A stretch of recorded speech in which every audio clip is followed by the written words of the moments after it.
Replication मैं एक shot में पूरा बताऊंगा, आप क्या करेंगे लास्ट में एक साथ लिखेंगे इसे।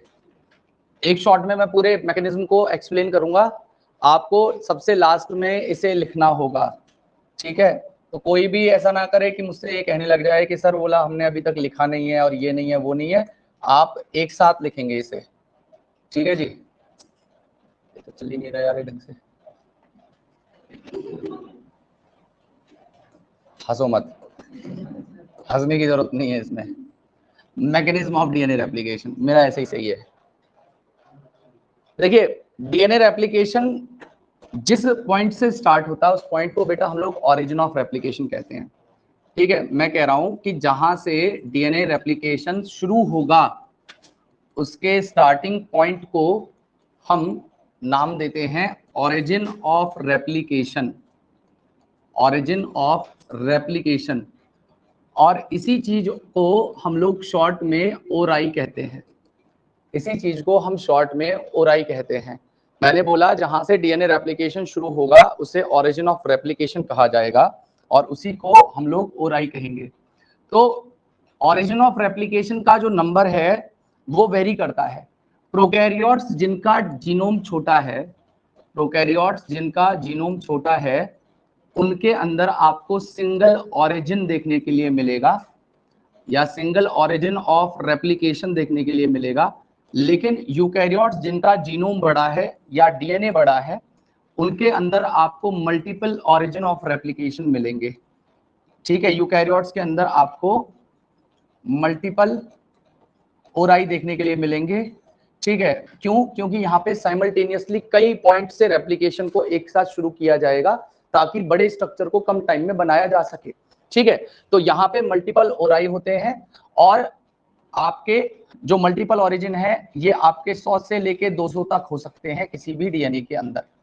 और दूसरी बात यहाँ पे ये है कि जो ये ओरिजिन थे जैसे मैंने कहा, अब वो कैसे काम करेंगे। और एक चीज और याद रखना, डीएनए रेप्लिकेशन का कल हमने नेचर देखा था, किस नेचर का था डीएनए? सेमी कंजर्वेटिव नेचर का था, ठीक है। और साथ में ये प्रोसेस बेटा बाई डायरेक्शनल होता है। बाई डायरेक्शनल का मतलब है कि दोनों डायरेक्शन में आपका रेप्लिकेशन होगा। कैसे दोनों डायरेक्शन में होगा अभी मैं उस चीज को दिखाऊंगा। तो यहाँ पे आपके पास में ये डबल हेलिक्स का डीएनए मैंने आपके सामने बना दिया, ठीक है। ये डबल हेलिकल डीएनए मैं आपके सामने बना रहा हूं और इसके ये मैंने स्ट्रैंड्स बना दिए, ये मैंने इसके स्ट्रैंड्स बना दिए। अब इसके अंदर ये जो जगह है इसे मैंने ओराई कह दिया या ओरिजिन ऑफ रेप्लिकेशन कह दिया। तो इस जगह से रेप्लिकेशन शुरू होगा। अब शुरू करवाने के लिए सबसे पहले बेटा एक एंजाइम इसके ऊपर एक्ट करेगा जिस एंजाइम का नाम है हेलिकेज, जिस एंजाइम का नाम है हेलिकेज।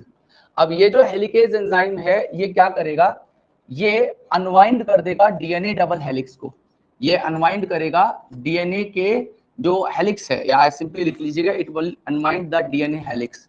तो डीएनए हेलिक्स अनवाइंड होना मतलब ये जो हेलिक्स है इसको खोल देने का काम ये करेगा, ठीक है। तो ये कैसे खोलेगा उस डीएनए को और उसके बाद में क्या होगा इस बात को आप ऐसे समझिएगा, ठीक है। एक कोई आ जाए, मन इधर आ, तू इधर आ भाई। ये मैं आपके सामने डीएनए के डबल हेलिक्स को बना रहा हूँ, ठीक है। ये डीएनए डबल हेलिक्स है, ये दोनों डीएनए के हेलिक्सेस हैं जो एक दूसरे के ऊपर इंटरवाइंड कर रखे थे। अब हेलिकेज ने करा इसे ओपन कर, दोनों हाथ से पकड़ के इसे ओपन कर ले, चल तू पकड़ ले भाई, तू पकड़ ले, मैं ओपन कर रहा हूँ। देखिए ध्यान से देखिएगा, यहाँ पे ये हेलिकेज ने इसको इस तरीके से ओपन किया, उस तरफ को मुंह कर, उधर, अरे हाँ, अरे इसको उस तरफ कर, हाँ ऐसे। देखो ये इसने ओपन कर दिया हेलिकेज ने। अब हेलिकेज ने जब इसे ओपन करा तो इसके जो कॉइलिंग थी वो इस तरफ और इस तरफ शिफ्ट हो गई, नहीं हो गई? जो इसके टर्न इस रीजन में लगे हुए थे वो रीजन इस तरफ और इस तरफ शिफ्ट हो गया। मेरी बात समझ में आ रही है आपको? तो इसकी वजह से इस वाले पार्ट में और उधर वाले पार्ट में ओवर वाइंडिंग हो जाएगी, नहीं हो जाएगी? तो ओवर वाइंडिंग की वजह से ये वाले पार्ट में स्ट्रेन पैदा होगा, होगा नहीं होगा? और उसी स्ट्रेन को पैदा होने के बाद में एक एंजाइम इसके ऊपर एक्ट करेगा जो इसकी ओवर वाइंडिंग को रिमूव करता है। और उस ओवर वाइंडिंग को हम लोग रिमूव करने के लिए एक एंजाइम का इस्तेमाल करते हैं, उसको नाम है बेटा टोपोआइसोमरेज या डीएनए गाइरेज। तो यहाँ पे क्या हुआ, जब इस हेलिक्स को अनवाइंड कर दिया गया तो अनवाइंड करने के बाद में ये डीएनए डबल हेलिक्स ऐसे बीच में से ओपन हो गया, लेकिन इसके जो दोनों साइड थी उसमें ओवर बाइंडिंग हो गई थी।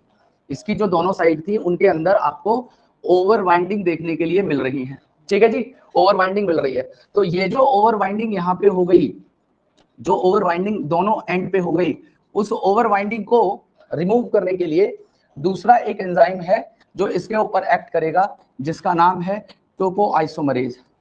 टोपोआइसोमरेज क्या करेगा? टोपोआइसोमरेज क्या करेगा? वो इस डीएनए के अंदर सिंगल स्ट्रैंड में कट लगाएगा। कट लगाने के बाद में ये डीएनए को स्विल करेगा, खोल देगा और दोबारा रीजॉइन करवा देगा।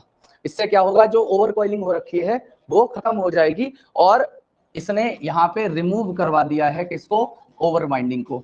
ठीक है, इसने ओवर बाइंडिंग को रिमूव कर दिया है। ये बात आपको समझ में आ गई होगी।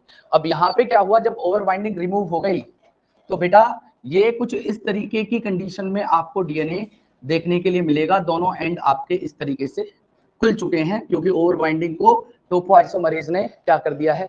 रिमूव कर दिया है। अब यहाँ पे इसकी पोलैरिटी को हम लोग एक दूसरे के अपोजिट डायरेक्शन में लिख देते हैं। अब एक ये जो बना हुआ ओपन लूप जैसा स्ट्रक्चर है, इस ओपन लूप को मैं दो हिस्सों में बांट दे रहा हूं। तो जो भी प्रोसेस इस वाले हिस्से में होगा वही प्रोसेस इसमें होगा, जो प्रोसेस यहाँ होगा वही प्रोसेस यहाँ पे होगा। तो आपकी एनसीईआरटी में यहां से शुरू किया गया है कि इस आधे हिस्से को लेके एक वाई शेप स्ट्रक्चर बनाया जिसे हम लोग रेप्लिकेशन फॉर्क कहते हैं। आपके एनसीईआरटी में यहां से शुरुआत की गई है। रेप्लिकेशन फॉर्क ये बनता है, ये आधा स्ट्रक्चर जो बना है वाई शेप, इसी को हम लोग रेप्लिकेशन फॉर्क नाम दे देंगे। और इस रेप्लिकेशन फॉर्क में क्या होगा, ध्यान से समझिएगा।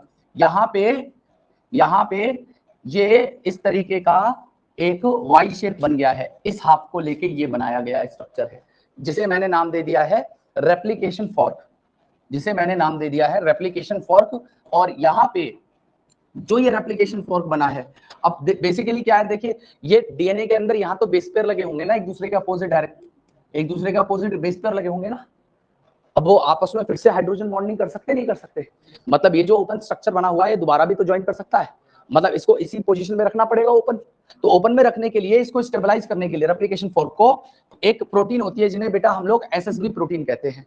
तो यहाँ पे क्या होगा, आपको स्टेबलाइज करने के लिए, इस स्ट्रक्चर को स्टेबिलिटी देने के लिए एसएसबी प्रोटीन मिल जाएंगी।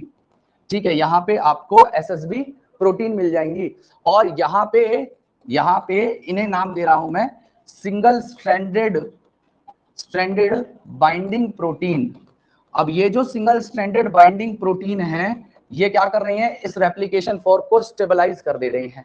ठीक है, इससे क्या कर रही हैं, ये स्टेबिलिटी प्रोवाइड कर रही हैं। They provide stability to replication fork. ठीक है, ये रेप्लिकेशन फॉर्क को स्टेबिलिटी प्रोवाइड करेंगी। ठीक है, रेप्लिकेशन फॉर्क को ये स्टेबिलिटी प्रोवाइड करेंगी। ठीक है, अब यहाँ पे ये वाई शेप स्ट्रक्चर बन चुका है। अब यहाँ से मेन प्रोसेस स्टार्ट होगा रेप्लिकेशन का। तो सभी लोग बिल्कुल बिना लिखे ध्यान से इधर देखते रहना, लिख लेना, और लिखोगे और समझोगे तो कुछ समझ में नहीं आएगा, बहुत सारी इंफॉर्मेशन है। यहाँ पे क्या हुआ है, और बिल्कुल चिंता मत करो, रिकॉर्डिंग चल रही है, रिकॉर्डिंग बिल्कुल बराबर होती है लास्ट 3 डेज की। तो जो कोई पार्ट रह भी जाया करे तो आप ऐप पे जाके देख लिया करो, कोई दिक्कत नहीं है। तो यहाँ पे ये रेप्लिकेशन फॉर्क है, इसमें ये एसएसबी प्रोटीन है। ठीक है, ये मैंने इनकी पोलैरिटी को लिख दिया है, अब यहाँ पे देखो, अब तक कितने तीन एंजाइम या 3 प्रोटीन्स की हमने बात करी। सबसे पहले किसकी बात करी थी? हेलिकेज। सबसे पहले नंबर पे हेलिकेज, दूसरे नंबर पे टोपोआइसोमरेज, तीसरे नंबर पे एसएसबी प्रोटीन। अब चौथे नंबर पे आएगा जिसे मैं कह रहा हूं बेटा प्राइमेज। देखिए प्राइमेज क्या करेगा, यहाँ पे ध्यान से सुनना। देखिए बेसिकली डीएनए पॉलीमरेज को बाइंड करने के लिए ना, मतलब डीएनए पॉलीमरेज क्या करेगा, ये जो पुराना स्ट्रैंड है इसके कॉम्प्लीमेंट्री एक नया स्ट्रैंड बनाएगा। लेकिन डीएनए पॉलीमरेज डायरेक्टली बाइंड नहीं कर सकता। उसको बाइंड करने के लिए एटलीस्ट कुछ यहाँ पे नाइट्रोजन बेस होने चाहिए। मेरी बात समझ पा रहे हो? मैं कह रहा हूं कि डीएनए पॉलीमरेज इसके कॉम्प्लीमेंट्री नया स्ट्रैंड बनाएगा, लेकिन वो डायरेक्टली यहाँ पे बाइंड नहीं कर सकता। उसको एटलीस्ट 2 या 4 या 8 या 10 न्यूक्लियोटाइड की एक छोटी सी चेन चाहिए यहाँ पे, ताकि वो इसके ऊपर बाइंड कर सके। ठीक है, तो इस चीज को करने के लिए एक छोटा सा प्राइमर चाहिए होगा। प्राइमर क्या होगा? Short oligonucleotide. ओलिगोन्यूक्लियोटाइड का मतलब न्यूक्लियोटाइड से बना हुआ एक छोटी सी चेन। ओलिगो मतलब आपने देखा होगा 8 से 10 या 8 से 20 यूनिट तक के स्ट्रक्चर को हम लोग ओलिगो टर्म यूज कर लेते हैं, जैसे ओलिगोसैकेराइड हम लोग पढ़ रहे थे। तो यहाँ पे क्या हुआ है, यहाँ पे चौथे नंबर पे यहाँ पे चौथे नंबर पे एक एंजाइम आया जिसका नाम था प्राइमेज। और प्राइमेज ने क्या किया बेटा, एक शॉर्ट प्राइमर तैयार किया, शॉर्ट प्राइमर तैयार करा, और वो प्राइमर आरएनए का बना हुआ था, वो प्राइमर आरएनए का बना हुआ था, या मैं इसे कह दूंगा ओलिगोन्यूक्लियोटाइड। और ये ओलिगोन्यूक्लियोटाइड किस चीज के लिए काम करने वाला है, या ये प्राइमर जो है किस लिए काम करेगा, ये प्राइमर बेसिकली डीएनए पॉलीमरेज के लिए स्टेपिंग स्टोन का काम करेगा। स्टेपिंग स्टोन मतलब पहली बार जब वो बाइंड करेगा तो उसे बाइंड करवाने में मदद करवाएगा। तो ये जो प्राइमर बनाया गया है प्राइमेज द्वारा, ये डीएनए पॉलीमरेज के लिए क्या करने वाला है, ये स्टेपिंग स्टोन का काम करने वाला है, ये स्टेपिंग स्टोन का काम करने वाला है। ठीक है, अब यहां पे प्राइमेज ने एक प्राइमर तो इस तरफ लगा दिया, इस वाले स्ट्रैंड में। ठीक है, एक प्राइमर तो यहां पे लगवा दे रहे यहां पे, और मल्टीपल प्राइमर ये यहां पे लगा दे रहा है। ठीक है, मल्टीपल प्राइमर यहां पे आ गए। ठीक है, एक प्राइमर ऊपर वाले में और मल्टीपल प्राइमर यहां पे। क्लियर है मेरी बात। और जब प्राइमर ने बाइंड कर लिया तो अब आता है डीएनए पॉलीमरेज, अब आता है हमारा डीएनए पॉलीमरेज। और ये डीएनए पॉलीमरेज क्या करेगा, ये डीएनए पॉलीमरेज पॉलीमराइजेशन करेगा, किसका, डीएनए का। इस पॉलीमरेज का दूसरा नाम होता है डीएनए डिपेंडेंट डीएनए पॉलीमरेज।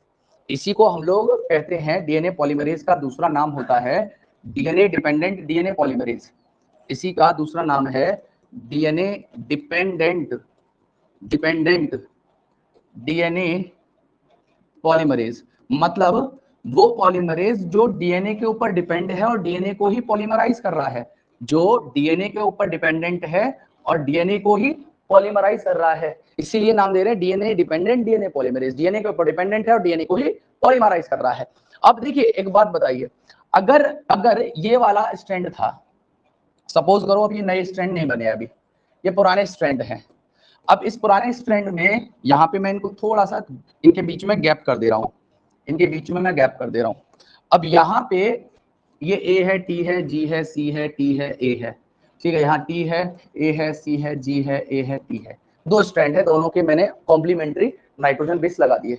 अब अगर इसके कॉम्प्लीमेंट्री यहाँ पे एक स्ट्रैंड बनेगा तो इसके अपोजिट में एक न्यूक्लियोटाइड चाहिए होगा जिसके पास में थाइमीन या डीऑक्सीथाइमिडाइलिक एसिड हो, एक ऐसा चाहिए होगा जिसके पास में डीऑक्सीएडिनाइलिक एसिड हो, cytidylic acid, vanillic acid, adenylic acid, thymidylic acid, चाहिए नहीं चाहिए। तो ये जो न्यूक्लियोटाइड है, ये न्यूक्लियोटाइड भी तो कहीं से आने चाहिए। मतलब देखिए डीएनए पॉलीमरेज तो एक एंजाइम है, तो कोई भी एंजाइम सबस्ट्रेट के ऊपर एक्ट करता है, मतलब सबस्ट्रेट के ऊपर एक्ट करके तभी तो एंजाइम अपना एक्शन पूरा कर पाता है। तो इस डीएनए पॉलीमरेज एंजाइम के लिए कोई ना कोई सबस्ट्रेट होना चाहिए। तो इसके लिए सबस्ट्रेट होते हैं डीऑक्सीराइबोन्यूक्लियोसाइड ट्राइफॉस्फेट्स।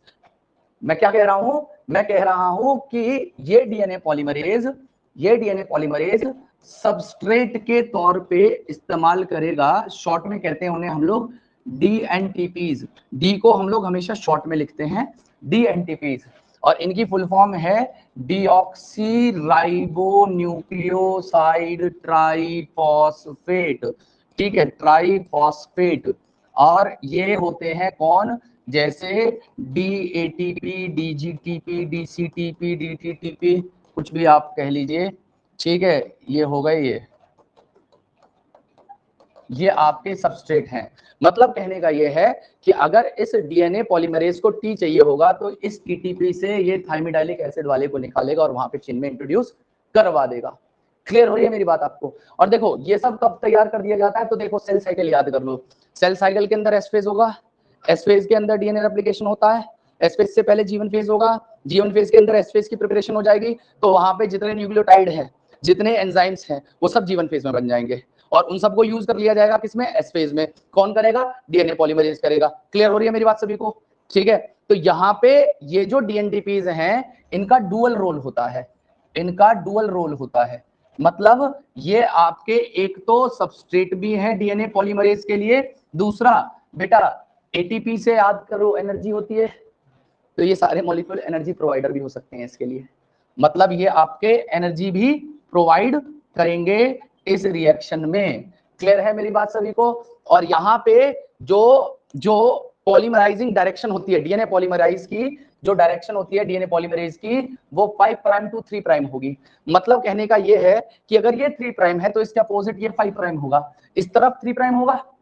क्लियर हो रही है मेरी बात? तो यहाँ पे ये इस तरीके से न्यूक्लियोटाइड को इंट्रोड्यूस करता हुआ आएगा, तो ये हो जाएगा 5 प्राइम टू 3 प्राइम डायरेक्शन। और मैंने बताया यूकैरियोट्स के अंदर या किसी के अंदर भी, चाहे प्रोकैरियोट्स हो, सब में ये प्रोसेस बाई डायरेक्शनल है। बाई डायरेक्शनल मतलब दोनों डायरेक्शन में चल रहा है।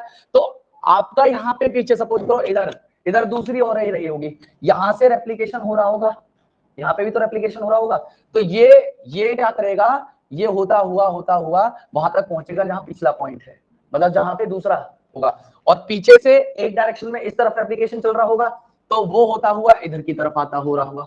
मतलब कहने का ये है कि ये डीएनए पॉलीमरेज यहाँ पे भी बाइंड करा, और जो पीछे से रेप्लिकेशन होता हुआ आया, बाई डायरेक्शनल है, कई पॉइंट से एक साथ शुरू हुआ, तो इस तरफ भी आ रहा होगा। और यहां से ये क्या करेगा, इन आरएनए प्राइमर्स के बीच में जो जगह खाली थी उसको भरता चला जाएगा। और यहाँ पे ये जो छोटे छोटे हमारे 1000 से 2000 न्यूक्लियोटाइड के जो स्ट्रेच बना है, इसी स्ट्रेच को ओकाजाकी फ्रेगमेंट कहते हैं। ठीक है, क्या नाम देते हैं इन स्ट्रेचेस को? ओकाजाकी फ्रेगमेंट नाम देंगे इन्हें। और ये जो ओकाजाकी फ्रेगमेंट्स हैं, ये ओकाजाकी फ्रेगमेंट की लेंथ क्या होगी?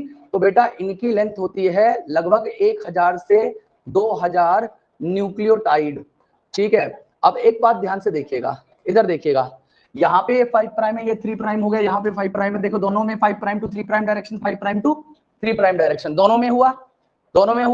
अब लेकिन इसमें क्या दिक्कत थी, इस वाले में देखिए ये बीच बीच में आरएनए प्राइमर लगे हुए हैं, बीच बीच में डीएनए बना है, तो ये रुक रुक के बना हुआ है, ये लगातार बना। तो जो लगातार स्ट्रैंड बनता है उस स्ट्रैंड को कंटिन्यूअस स्ट्रैंड कह देते हैं या लीडिंग स्ट्रैंड कह देते हैं। और जो स्ट्रैंड रुक रुक के बना उसे हम लोग डिसकंटिन्यूअस स्ट्रैंड या लैगिंग स्ट्रैंड नाम दे देते हैं। तो यहाँ पे जो ऊपर वाला स्ट्रैंड था, बेटा ध्यान से सुनना मेरी बात आप, यहाँ पे जो ऊपर वाला स्ट्रैंड था जो लगातार बना, उसे मैंने कह दिया क्या? Leading strand. क्या नाम दे दिया? लीडिंग स्ट्रैंड, या इसी को मैंने कह दिया कॉन्टिन्यूअस स्ट्रैंड। ठीक है, कॉन्टिन्यूअस स्ट्रैंड। और जो नीचे की तरफ बना जिसमें ओकाजाकी फ्रेगमेंट बने थे, उसे मैंने नाम दे दिया लैगिंग स्ट्रैंड, क्योंकि ये रुक रुक के बना है और बीच बीच में रुका है, तो इसके लिए टर्म हो जाएगा डिसकंटिन्यूअस स्ट्रैंड। ठीक है, डिसकंटिन्यूअस स्ट्रैंड। और दूसरी बात ये देखो, एक स्ट्रैंड लगातार बना है, एक रुक रुक के बना है, तो इस प्रोसेस को हम लोग सेमी डिसकंटिन्यूअस भी कह सकते हैं, इसे हम सेमी डिसकंटिन्यूअस भी कहते हैं। तो DNA replication semi conservative, by directional, semi discontinuous तीनों होता है। क्या कहा मैंने कि ये दोनों में बने हैं, तो इस वजह से इसको मैं नाम दे रहा हूं कि ये जो प्रोसेस है ये सेमी डिसकंटिन्यूअस होगा, ये प्रोसेस सेमी डिसकंटिन्यूअस होगा। क्लियर है मेरी बात आपको? अब देखिए यहाँ पे अभी भी आरएनए के प्राइमर देखो अभी भी लगे हुए हैं, रेप्लिकेशन पूरा नहीं हुआ है। इन आरएनए के प्राइमर्स को भी तो हटाना होगा, क्योंकि ये तो डीएनए बनाना है। बेशक यहां सेमी कंजर्वेटिव हो गया हो, एक नया एक पुराना हो रहा है, सेमी कंजर्वेटिव है, लेकिन आरएनए प्राइमर अभी भी लगे हुए हैं, इन आरएनए प्राइमर्स को हटाना होगा। तो इन आरएनए प्राइमर्स को हटाने के लिए ध्यान से सुनिएगा, हमारे डीएनए पॉलीमरेज का एक टाइप होता है। अभी तक मैंने देखो डीएनए पॉलीमरेज का नाम लिया था, एनसीईआरटी में नाम नहीं दिया हुआ है, लेकिन लॉजिकल एक्सप्लेनेशन है, इसलिए मैं सारी चीजों को क्लियर कर रहा हूं। एनसीईआरटी में कोई प्राइमर रिमूवल के बारे में बात नहीं की गई है। ठीक है, यहाँ पे ध्यान से सुनना, यहाँ पे डीएनए पॉलीमरेज के पास में 3 टाइप होते हैं, डीएनए पॉलीमरेज के 3 टाइप हैं यहाँ पे। वो टाइप कौन कौन से हैं? तो डीएनए पॉलीमरेज का सबसे पहला टाइप होता है टाइप 1, जिसे कहते हैं डीएनए पॉलीमरेज टाइप 1। ऐसे ही डीएनए पॉल टाइप 2, और ऐसे ही होता है डीएनए पॉलीमरेज टाइप 3, ऐसे ही होता है जिसे कहते हैं डीएनए पॉलीमरेज टाइप 3। अब ध्यान से इस बात को समझिएगा कि इन तीनों में से मेन पॉलीमराइजिंग एंजाइम, मतलब जो अभी रेप्लिकेशन करवा रहे थे जिससे हम लोग पॉलीमराइजेशन करवाई, वो कौन सा है? वो थर्ड वाला है। सबसे ज्यादा स्पीड होती है इसकी, ये 750 न्यूक्लियोटाइड पर सेकेंड, 750 न्यूक्लियोटाइड पर सेकेंड ये इंट्रोड्यूस कर सकता है। ठीक है, और इनमें प्राइमर रिमूवल कर सकता है ये कौन? DNA polymerase 1। कोरनबर्ग एंजाइम, कोरनबर्ग एक साइंटिस्ट थे, उन्होंने डिस्कवर किया था, तो इसको कोरनबर्ग एंजाइम भी कहते हैं। डीएनए पॉलीमरेज 1 को हम लोग क्या कहते हैं? कोरनबर्ग एंजाइम भी नाम देते हैं, कोरनबर्ग एंजाइम भी नाम देते हैं। और इसमें से डीएनए पॉलीमरेज 3 जो है ये बेटा मेन पॉलीमराइजिंग एंजाइम है, यही एक्चुअल में रेप्लिकेशन कर रहा है, यही मेन पॉलीमराइजिंग एंजाइम है। अब ध्यान से सुनना मेरी बात को आप। देखिए इन तीनों के पास में एक खास बात है, ये तीनों के तीनों 5 प्राइम टू 3 प्राइम डायरेक्शन में पॉलीमराइज है, ठीक है। ये भी 5 प्राइम टू 3 प्राइम डायरेक्शन में पॉलीमराइजेशन कर सकता है, और ये भी आपका 5 प्राइम टू 3 प्राइम डायरेक्शन में पॉलीमराइजेशन कर सकता है, ठीक है। और इनके तीनों के पास में एक तरीके की एक्सोन्यूक्लियस एक्टिविटी होती है। एक्सोन्यूक्लियस एक्टिविटी न्यूक्लियोटाइड को निकालने के लिए चाहिए होती है। मतलब जैसे न्यूक्लियेसिस की दो कैटेगरी होती है, ध्यान से सुनना। न्यूक्लियेसिस की दो कैटेगरी होती है, एक होते हैं एंडोन्यूक्लियस, एक होते हैं एक्सोन्यूक्लियस। न्यूक्लियस के भी दो टाइप हो सकते हैं, ये राइबोन्यूक्लियस जिन्हें आरएनएस कह देते हैं, और एक होते हैं डीऑक्सीराइबोन्यूक्लियस जो डीएनएज हैं। जो आरएनएज हैं ये आरएनए को डाइजेस्ट करेंगे, जो डीएनएज हैं ये डीएनए को डाइजेस्ट करेंगे। अब मैं यहाँ पे डीएनएज वाले न्यूक्लियस की बात कर रहा हूँ, और ये भी दो टाइप के हैं, एंडोन्यूक्लियस और एक्सोन्यूक्लियस। मतलब कोई डीएनए है उसको बीच में किसी भी पार्ट पे कट करके कोई चीज निकालना हो, एंडोन्यूक्लियस कर सकता है, और एक्सोन्यूक्लियस हमेशा एंड पे एक्ट करेगा। कहाँ पे? एंड पे एक्ट करेगा। क्लियर है मेरी बात? तो इसमें से ये जो तीनों पॉलीमराइजिंग एंजाइम है, इसमें से ये वाला जो है बेटा, इसके पास में 3:5 एक्सोन्यूक्लियस एक्टिविटी है, इसके पास भी 3:5 एक्सोन्यूक्लियस एक्टिविटी है, और इसके पास भी 3:5 एक्सोन्यूक्लियस एक्टिविटी है।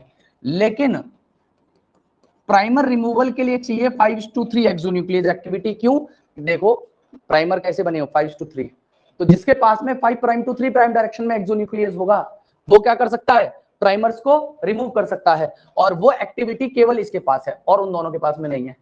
देखो तीनों के पास में ये दोनों एक्टिविटी बराबर बराबर है, 5:3 पॉलीमराइजिंग तीनों के पास, 3:5 एक्सोन्यूक्लियस तीनों के पास, और जो तीनों के पास नहीं, जो इसके पास है वो है 5 prime to 3 prime exonuclease activity. और यही बात इसे खास बनाती है। कैसे? ये एक्टिविटी जो है इसको क्या करता है, इसको प्राइमर रिमूवल करने में इसकी मदद कर देता है, प्राइमर रिमूवल करने में इसकी मदद कर देता है। और बेटा एक बात और ध्यान से सुनिएगा, प्राइमर रिमूवल कर दिया बेटा, बाद में बात करेंगे, मैं टॉपिक कंप्लीट करूं उसके बाद में, ठीक है। प्राइमर रिमूवल कर दिया, प्राइमर रिमूवल करने के बाद में ध्यान से सुनना मेरी बात आप, प्राइमर रिमूवल करने के बाद में गैप भी भरना है भाई। यहाँ पे ये जो गैप बन जाएगा, जब इन्हें मैं हटा दूंगा, जब ये हट जाएंगे ये सब, तो गैप बन जाएगा, तो ये गैप भी फिल करना है। तो इस गैप को यही एंजाइम खुद फिल कर देगा, डीएनए पॉलीमरेज 1। तो ठीक है, तो ये क्या करेगा, ये इसे करने के बाद में गैप को भी भर देगा। और गलती से आप लोगों ने कभी म्यूटेशन में सुना था ना, यूवी रेज टीटी डाइमर बना सकती है, थाइमिन डाइमर बना सकती है यूवी रेज, तो वो एक एबनॉर्मल कंडीशन है, पॉइंट म्यूटेशन को राइज कर सकता है। फिर मैंने आपको एक कभी टर्म यूज किया था, रेप्लिकेशन स्लिपेज, जब म्यूटेशन का भी पढ़ाया था, जब मैंने बैकग्राउंड या नेचुरल म्यूटेशन और एक इंड्यूस्ड म्यूटेशन की बात की थी, तो उसमें मैंने बोला था क्या कि वो म्यूटेशन जो नेचुरली अपने आप होते हो। तो नेचुरली म्यूटेशन क्या है कि गलती से अगर डीएनए पॉलीमराइजिंग कर रहा है, एक ही जगह टी लगाना था वहां जी लगा दिया, वो होता है रेप्लिकेशन स्लिपेज। तो प्रूफ रीडिंग की जरूरत होती है। प्रूफ रीडिंग का मतलब क्या है कि यहाँ पे जो नया स्ट्रैंड बना है इसके कॉम्प्लीमेंट्री, इसमें सही इंट्रोड्यूस करा है नहीं करा, तो इसको एक बार फिर से प्रूफ रीड किया जाता है। वो भी यही करेगा, मतलब इसको एक पूरा स्कैन करेगा, चेक करेगा कि कहीं पे कोई गलत न्यूक्लियोटाइड तो इंट्रोड्यूस नहीं हो गया, और अगर हो गया तो सही लगाएगा उसकी जगह। तो आपका रिपेयर रेप्लिकेशन, आपका रिपेयर रेप्लिकेशन करना, रिपेयर रेप्लिकेशन करना मतलब अगर डीएनए डैमेज है तो उसको रिपेयर करने का काम, या अगर इनकरेक्ट, या आप कह लीजिए कि रेप्लिकेशन में कोई एरर आ गया जिस कारण गलत न्यूक्लियोटाइड इंट्रोड्यूस हो गया, उसको रिपेयर करेगा ये। क्लियर है मेरी बात? और उसके अलावा बेटा ये क्या कर सकता है, रिमूवल कर सकता है, टीटी डाइमर बन जाते हैं यूवी रेज के कारण, इनका भी रिमूवल यही एंजाइम करवाएगा। और ये सारी एक्टिविटी जो कर रहा है इसी चीज को कहते हैं प्रूफ रीडिंग करना, ठीक है, इसी चीज को कहते हैं प्रूफ रीडिंग करना। तो प्रूफ रीडिंग किसके पास है? डीएनए पॉलीमरेज 1 के पास में है। और इनमें से मेन पॉलीमराइजिंग कौन है? ये, इसका काम है शुरुआत करना, मतलब पूरे प्रोसेस को खत्म करना, फिर बाद में ये आएगा उसे चेक करने के लिए। क्लियर है मेरी बात? और ये सपोर्टिंग एंजाइम है, ज्यादा इसका कोई खास रोल होता नहीं है, ये कभी अगर इसमें एरर होगा तो ये काम करेगा। इसकी स्पीड भी बहुत ज्यादा नहीं है, 50 न्यूक्लियोटाइड पर सेकंड के हिसाब से ये काम करता है, ठीक है, तो यहाँ पे मेन पॉलीमराइजिंग एंजाइम ये रहा, और इसके स्पीड की बात करें तो इसकी स्पीड हो जाती है कितनी, आपकी मैंने बताई थी 750 न्यूक्लियोटाइड पर सेकेंड। ठीक है, और इसकी ये सपोर्टिंग एंजाइम है, ये सपोर्ट करता है, बस ये सपोर्टिंग एंजाइम है। ठीक है, और इसकी स्पीड जो है वो 50 ही है। ठीक है, 15 न्यूक्लियोटाइड पर सेकेंड के हिसाब से ये डीएनए पॉलीमरेज 2 काम करता है। तो अब क्या होगा, अब क्या होगा, ध्यान से देखिएगा, यहाँ पे आगे चल के ये दो स्ट्रैंड थे। ठीक है, ये दो स्ट्रैंड थे। अब ये वाला स्ट्रैंड तो बना हुआ है बिल्कुल बराबर बराबर, पीछे की तरफ चला गया, ये वहां तक जाएगा जहां तक पिछली ओर आई का डीएनए रेप्लिकेशन नहीं हो रहा होगा, वहां तक पहुंचेगा, क्योंकि बाय डायरेक्शनल है, दोनों डायरेक्शन में चल रहा है, और पिछली किसी जगह ओरिजिन होगा, वहां भी तो डीएनए, तो ये उस ओरिजिन तक पहुंचेगा। क्यों, उस ओरिजिन से इस तरफ चलना होगा, और फिर उस और वाली ओरिजिन से नीचे वाले स्ट्रैंड के लिए इस डायरेक्शन में चलना होगा। क्लियर हो रही है मेरी बात, पक्का समझ में आ रही है ना? तो ऐसे पूरा डीएनए, मतलब कई पॉइंट से, कई ओराई से साइमल्टेनियसली एक साथ डीएनए रेप्लिकेशन शुरू होगा, और शुरू होने के बाद में पूरे डीएनए को रेप्लिकेट कर दिया जाएगा। क्लियर है मेरी बात सभी को? अब यहाँ पे क्या हुआ, दूसरे वाले स्ट्रैंड में, ध्यान से सुनना मेरी बात, आप ध्यान से सुनिएगा, दूसरे वाले स्ट्रेच में क्या हुआ होगा। देखिए, यहाँ पे बहुत सारे प्राइमर्स लगे हुए थे, तो इन प्राइमर्स को हटाना है, इन प्राइमर्स को हटाना है। तो यहाँ पे डीएनए पॉलीमरेज 1 ने क्या किया, डीएनए पॉल 1 ने क्या किया, डीएनए पॉल 1 ने इन प्राइमर्स को रिमूव कर दिया। ठीक है, इन प्राइमर की रिमूवल करवा दी। ठीक है, और प्राइमर्स को रिमूवल करवाने के बाद में ये पहले से इनके बीच में जो ओकाजाकी फ्रेगमेंट थे वो तो होंगे ही होंगे, ओकाजाकी फ्रेगमेंट तो डीएनए के फ्रेगमेंट थे ना, जो पहले से ही मौजूद थे। अब मैंने इन प्राइमर्स को हटा दिया, उसके बाद में क्या होगा, एक नया डीएनए का स्ट्रेच यहाँ पे तैयार कर दिया जाएगा, और करने के बाद में सबसे लास्ट एंजाइम जो इन्हें एंड टू एंड जोड़ेगा उसका नाम है डीएनए लाइगेज, उसका नाम है डीएनए लाइगेज। तो डीएनए लाइगेज आएगा छठे नंबर पे, सबसे लास्ट में कौन आया छठे नंबर पे, डीएनए लाइगेज, ये छठे नंबर पे आ गया। क्लियर है मेरी बात सभी को? अब ये जो कुछ बताया एनसीईआरटी में क्या दिया हुआ है, उस एनसीईआरटी के अंदर भी देख लेते हैं, तो ध्यान से समझिएगा।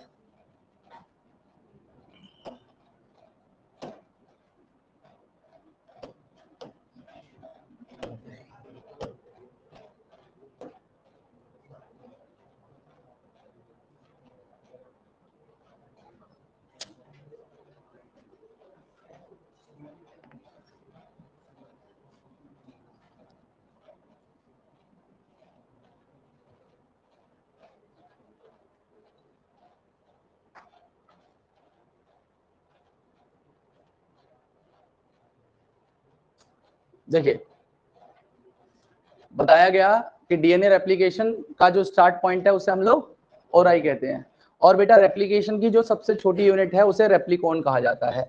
Unit of replication with one origin is known as replicon, याद रखना इस बात को। दूसरी बात, रेप्लिकेशन में दो स्ट्रैंड अब एक दूसरे से अनवाइंड होकर सेपरेट होते हैं, और उनके बीच में जो हाइड्रोजन बॉन्ड थे वो टूटते हैं, और उन्हें हाइड्रोजन बॉन्ड को कौन एंजाइम तोड़ेगा, हेलिकेज। तो हेलिकेज ने क्या किया, अनवाइंड कर दिया डीएनए डबल हेलिक्स को। दूसरे नंबर पे डीएनए डबल हेलिक्स को अनवाइंड करने के बाद में एक वाई शेप स्ट्रक्चर आ गया, यहाँ पे टोपोआइसोमरेज की बात नहीं, सीधी रेप्लिकेशन फॉर्क पे आ गए हैं। ठीक है, और वो वाई शेप का स्ट्रक्चर जो आया है उसे हम लोगों ने रेप्लिकेशन फॉर्क कह दिया। अब उस रेप्लिकेशन फॉर्क में दोनों स्ट्रैंड जो पुराने वाले हैं वो टेम्पलेट के तौर पे एक्ट करेंगे। टेम्पलेट मतलब जिसके ऊपर डीएनए पॉलीमरेज एक्ट करके नए स्ट्रैंड को बनाए। तो यहाँ पे जो सेपरेटेड स्ट्रैंड थे वो टेम्पलेट बनेंगे किसके लिए, सिंथेसिस ऑफ न्यू स्ट्रैंड। और डीएनए रेप्लिकेशन हमेशा किस डायरेक्शन में होगा, 5 प्राइम टू 3 प्राइम डायरेक्शन। और इसमें राइबोन्यूक्लियोसाइड ट्राइफॉस्फेट ये सारे के सारे डीएनटीपीज एक्ट करेंगे सबस्ट्रेट के तौर पे, और आल्सो प्रोवाइड करेंगे एनर्जी फॉर द पॉलीमराइजेशन। ठीक है, उसके बाद में यहाँ पे क्या बताया गया, सबसे पहले एक आरएनए प्राइमर को सिंथेसाइज किया एक एंजाइम ने जिसे प्राइमेज कहा गया। फिर प्राइमेज के बाद में एक एंजाइम आया जिसे डीएनए डिपेंडेंट डीएनए पॉलीमरेज या डीएनए पॉलीमरेज कहा गया। उसने बहुत सारे न्यूक्लियोटाइड को एक दूसरे के साथ में जोड़ दिया प्राइमर स्ट्रैंड के ऊपर, और एक पॉलीन्यूक्लियोटाइड चेन या न्यू स्ट्रैंड की फॉर्मेशन करवा दी। फिर उसके बाद में रेप्लिकेशन में एक स्ट्रैंड तो कंटिन्यूअस स्ट्रेच में बना जो 5 प्राइम टू 3 प्राइम डायरेक्शन में था, उसे कंटिन्यूअस सिंथेसिस कह दिया, और दूसरे उसी स्ट्रैंड को लीडिंग स्ट्रैंड नाम दे दिया। और दूसरा वाला स्ट्रैंड जो था उसमें स्मॉल स्ट्रेचेस बने जिन्हें ओकाजाकी फ्रेगमेंट कहा, और वहां पे ये 5 प्राइम टू 3 प्राइम डायरेक्शन में बने, और ये डिसकंटीन्यूअस सिंथेसिस हुआ, और जिसमें डिसकंटीन्यूअस सिंथेसिस हुआ उसे हमने लैगिंग स्ट्रैंड नाम दे दिया। और यहाँ पे जो ओकाजाकी फ्रेगमेंट थे, इन दोनों को जोड़ने के लिए, जोड़ के टुगेदर नए स्ट्रैंड बना दिए गए, किस एंजाइम के द्वारा? डीएनए लाइगेज के द्वारा। और अगर गलती से रॉन्ग बेस इंट्रोड्यूस हो जाता है तो डीएनए पॉलीमरेज क्या कर सकता है? प्रूफ रीडिंग कर सकता है। ठीक है जी। और इकोलाई अपने रेप्लिकेशन को 18 मिनट में कर सकती है बेटा। इकोलाई का रेप्लिकेशन केवल 18 मिनट में हो जाएगा। ठीक है, वो 2000 बेस पेयर पर सेकंड की स्पीड है इसकी। और यूकैरियोट्स में रेप्लिकेशन डीएनए का एस फेज में होगा। और अगर डीएनए रेप्लिकेशन हो जाता है और वहां पे सेल डिवीजन या सॉरी न्यूक्लियर डिवीजन नहीं होता है तो पॉलीप्लॉइडी हो जाएगी, क्योंकि रेप्लिकेशन हो गया, उसके मल्टीपल कॉपीज डीएनए की तैयार हो गई है, लेकिन न्यूक्लियर डिवीजन नहीं हो पाया तो it will lead to polyploidy. ठीक है, दैट्स इट।